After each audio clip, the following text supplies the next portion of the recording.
I'm Caleb Kid-Coy, Epic Legacy Hero Builder, and I'd like to welcome you to Living Like a Bank. Along with myself, you'll hear from other successful experts and people who are busy serving and empowering many lives. You'll see how we're showing others to become debt-free in record time as they build economic discipline while generating a bulletproof family legacy revenue stream together. We'll learn how to live and operate just like the banks do. Welcome back, everybody. Caleb Kid-Coy, your alchemized slayer of mediocrity, heroic family legacy builder, and host of Living Like a Bank podcast. We are back discussing the enlightening and controversial 48 Laws of Power by Robert Greene and diving into law number 11 today. With me is Mr. Chris McFarland. Chris, how are you today, buddy? Doing great as always, man. Championing the red, white, and blue, I see, as usual. That's right. Orange, orange, red, whatever. Okay. It's all good. Orange/red, Auburn. We won't go into logistics here. Law number 11, Chris, learn to keep people dependent on you. Let's look at the judgment here. To maintain your independence, you must always be needed and wanted. Feels good to be needed and wanted. The more you are relied on, the more freedom you have. Make people depend on you for their happiness and prosperity, and you have nothing to fear. Never teach them enough so they can do without you.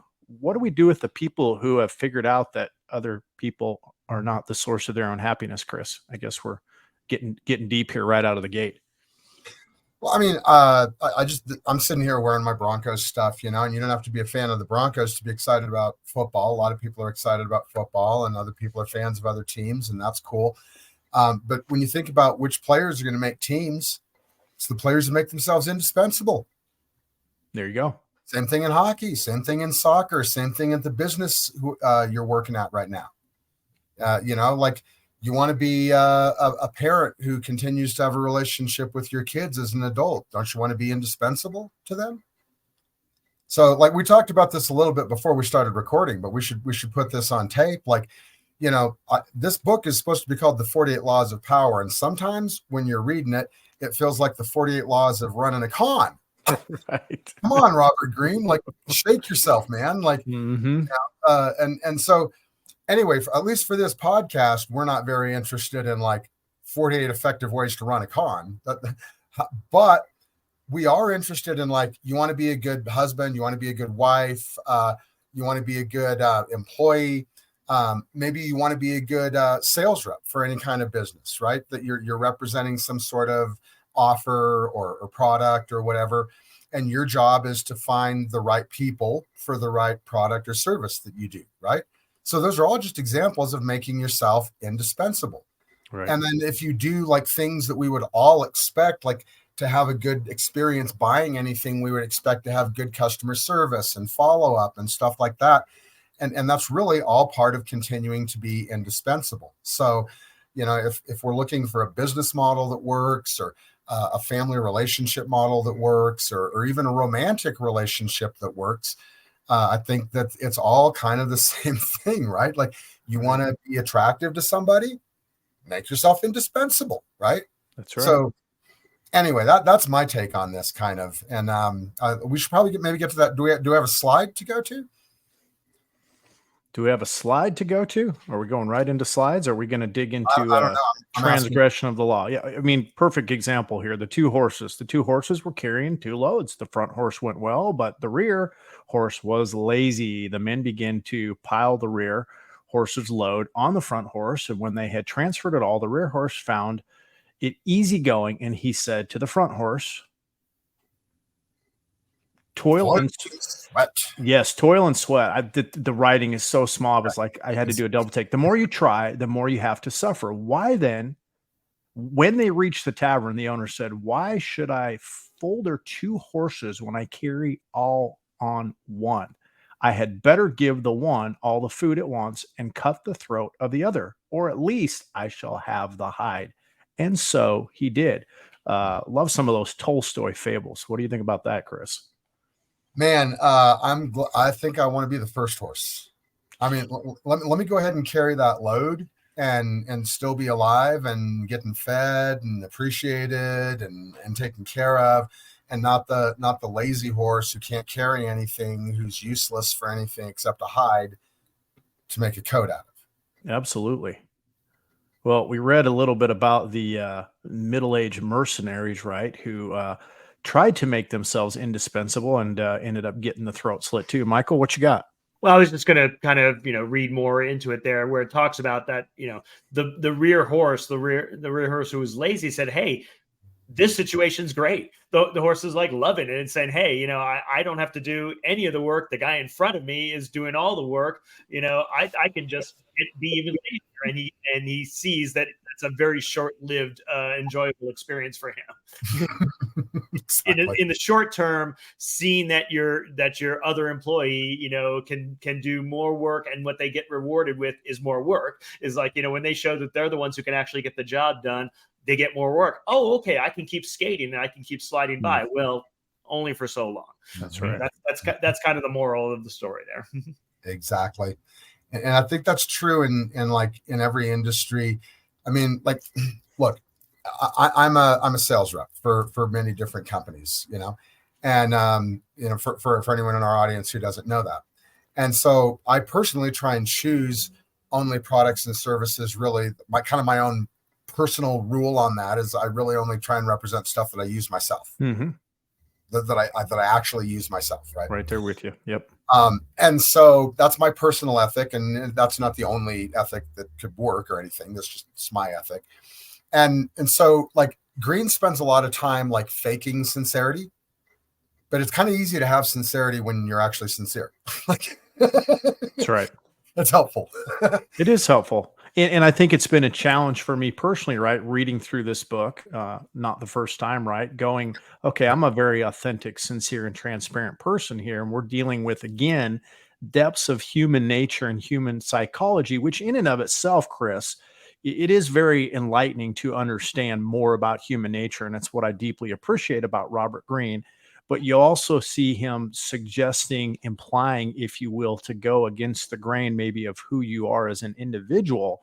So how do we do this in a strategic way that doesn't violate our own personal morals or ethics? What are your thoughts on that? We might be teasing the reversal of the reversal that we're going to get to. But, we might be. Right. And I don't look, Greene is not writing a book that says this is a manual of life. He does not purport to be writing an instruction manual for how one should live. I mean, we have we've talked before, and one of our most popular shorts that we broke out was about how power is amoral, right? Not immoral. That's different. That's a different story. But amoral just means that understanding that morality is something that can be great. We're not saying that morality is bad or good or anything else, but that very notion of saying something is bad or good in a social context is morality, right? So power is not constrained by morality. That's what amoral means, right? Yep, that's right. Well, and we can look at things like codependency, if you will, right? Codependent relationships can be viewed as healthy, and yet we see Greene talking about creating a sense of dependence or creating other people's dependence upon you. As we look at the observance of the law, Machiavelli said, "Thus a wise prince will think of ways to keep his citizens of every sort and under every circumstance dependent on the state and on him, and then they will always be trustworthy." So here he ties in dependency to trust. What are your thoughts on that, Chris? Yeah, as well, I like where you were going. I mean, he talks a lot about independence, and then you mentioned codependence, and then there's interdependence. And so I guess again we're getting ahead of ourselves a little bit with the reversal of the reversal, but to really be powerful, Greene argues, we want to be interdependent. And he does talk about what his terminology is, inclusive and exclusive, I think. And he gives the example of Michelangelo as someone who's like ultra talented. And we don't have to be as talented as Michelangelo. Like we can have relatively modest talents, like, any number of things that people might be good at. Like we all have certain talents and skills and stuff that we can teach people with, maybe even things that we do professionally. And those are talents that can make us, for that specific task, kind of indispensable, right? Without getting into any of the specific offers that any of us do or anything. But every business everywhere is trying to fill a need. Absolutely. Right? Yep. That's It's kind of obvious, right? Mm-hmm. And so that is a relationship of interdependence. And we got a producer pop in. No, go ahead. Finish your thought. No, I'm good for now. Go ahead. Oh, I was just going to say, kind of tying together some of the threads there, your discussion about this rule and the rules in general about being, amoral versus immoral.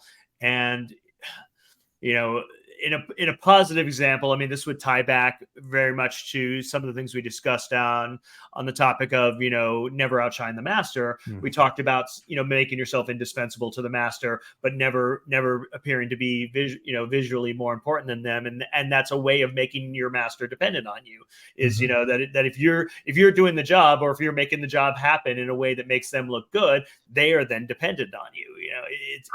It's kind of a corollary to that. But then if you want to look at in terms of observance of this law, and you want to take it to its ultimate kind of, nth degree and amoral, the ultimate expression of this law would be a drug dealer. Think about it.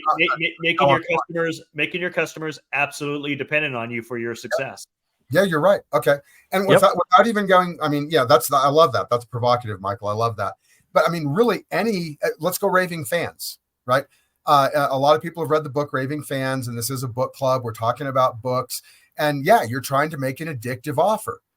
And in Raving Fans, it famously, here's a 30-second review and condensation of Raving Fans if you haven't read it. Offer what you can offer right now as a business, and then improve it 1% all the time until you got a bunch of raving fans and your business has explosive growth. Okay. Michael had a provocative example of a certain business model, but I think any legitimate business anywhere is kind of trying to do the same thing to make as addictive an offer as we can, as enticing an offer as we can, and then make that experience as fulfilling and make people want to come back to it because it's good, because they get a benefit, because there's a natural reason to come back to it, 100%. Like drinking water or eating good, healthy food. Also, we could talk about. Because a little disclaimer here, we in no way are advocating the use or abuse of drugs, but it is a great example because a dealer has competition, right? Plenty of other guys on the street selling the same drug he's selling, but however, what is distinguishing him and setting him apart? Greene said the ultimate power is the power to get people to do as you wish. When you can do this without having to force or hurt them, when they will willingly grant you what you desire, then your power is untouchable. And the best way to achieve it is what we've talked about, creating that relational dependence. There are many ways to obtain such a position. Foremost among them is to possess a talent and creative skill that simply cannot be replaced. And again, we reference Michelangelo and others, Chris, but we may be in a very common or competitive industry, as you and I are, right? Lots of competition out there. But what particular gifts and skills can we hone as individuals that really make us invaluable? And that create dependency on the people. And we got a little bit sidetracked because we were talking about inclusive and exclusive, right? So just having a talent is the inclusive part. Mm-hmm. And another great book is Anti-Fragile by Tony Robbins. And we all know what fragile is. Tony! We all know what fragile is, but we want to be anti-fragile, right? We want, and an example of being anti-fragile is being useful in a lot of different ways. So let's get away from business for a second. Maybe you're a single parent or any parent or any kind of person in a family. The more useful roles you have, the more different things you fulfill, the more valued you are and appreciated in your family, right? Or in a business context, whether you're an employee, whether you're a sales rep, even if you're the owner of a company, even if you're like Mark Zuckerberg or Elon Musk or something, in a way, you have a servant relationship to your clientele. And so you're in that role of being a quote slave to a master, because anytime you're offering anything in public, whether it's a service or a product, the potential customer is the one who's sitting there with that wary eye. Okay. Mm-hmm. And so one of the cons he gave as an example, and we're definitely not here. Like I feel like I need to take a shower when I listen to some of this stuff about cons and stuff, and talking about drug dealers and stuff like that. And I mean, that's not what we're here to talk about, right? But it does illustrate provocatively some things that are really kind of mundane and prosaic. Yep. Right. You're a plumber and you're going to go out and you're going to provide your services to somebody. Well, why is somebody going to hire you again? because you did a great job at a reasonable cost. You didn't leave it messy, so forth, right? Any business anywhere, the most mundane business, that's going to apply. We got another producer. I was just going to, defend, the prosaic examples or the extreme examples. I mean, it's about the principles. It is. It's not, there's the benign examples and there's the malign examples, but it's still, it's looking at the principles of power. It's looking at the dynamics and work, and you could look at them in the extreme or the negative examples and apply them to the positive ones. So. 100%. 100%. Absolutely. And we are not making a comparison of plumber's crack to crack cocaine. So just wanted to highlight that one. Yeah, that might have been the best moment of our entire podcast ever. Moving on to the reversal. Let's talk about that, right? The weakness of making others depend on you is that you are in some measure dependent on them. By trying to move beyond that point means getting rid of those above you. Ouch. It means standing alone, depending on no one.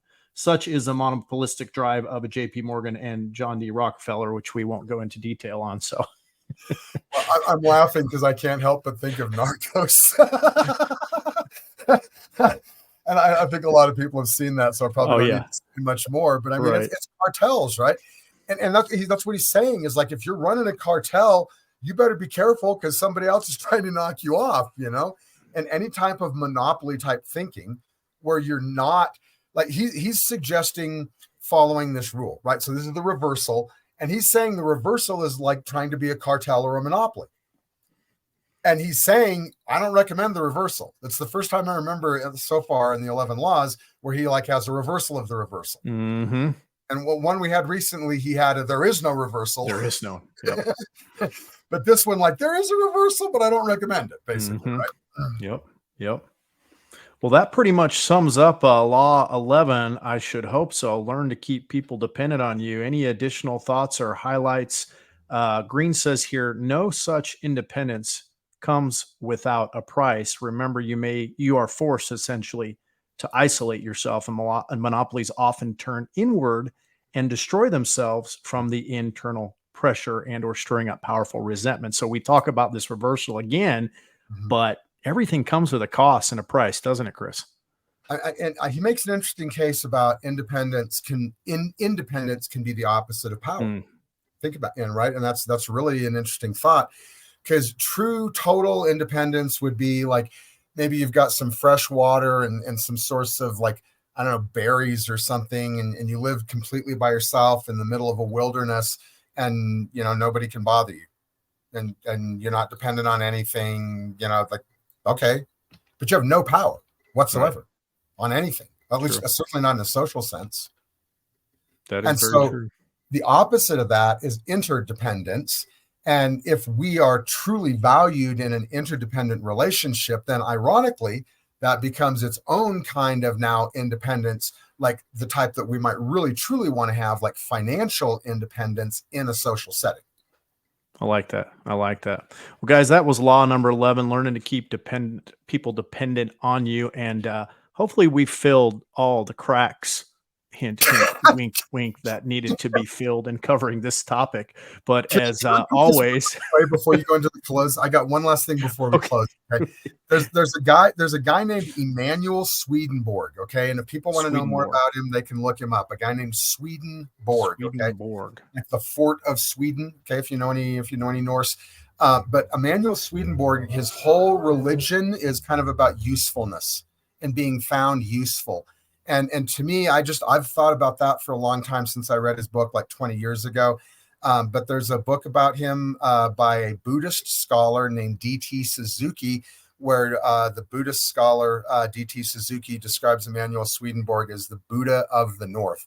So as long as it's a book club, I had to get that in there. And we're really talking about usefulness is what we're talking about, being useful. That's right. So, and I'll leave it at that, and I'll let you close this out, buddy. So go make yourself useful. Anyway, guys, as always, we hope you've enjoyed this provocative and at times humorous conversation highlighting Robert Greene's 48 Laws of Power. And as always, make sure you like and subscribe to the podcast on YouTube. Share it with a friend, loved one, associate, or even possibly an enemy, if you will, and give them some insights and a good laugh. And as always, we look forward to seeing you next time. Thanks for tuning into the show. Please be sure you subscribe on YouTube or the podcast on anchor.fm and follow me on social media at Metalpreneur. If you're ready to talk about building your own bank, use the QR code or go to rebrand.ly/buildabank. Be sure and join us for the next broadcast as together we learn to live and operate just like the banks do.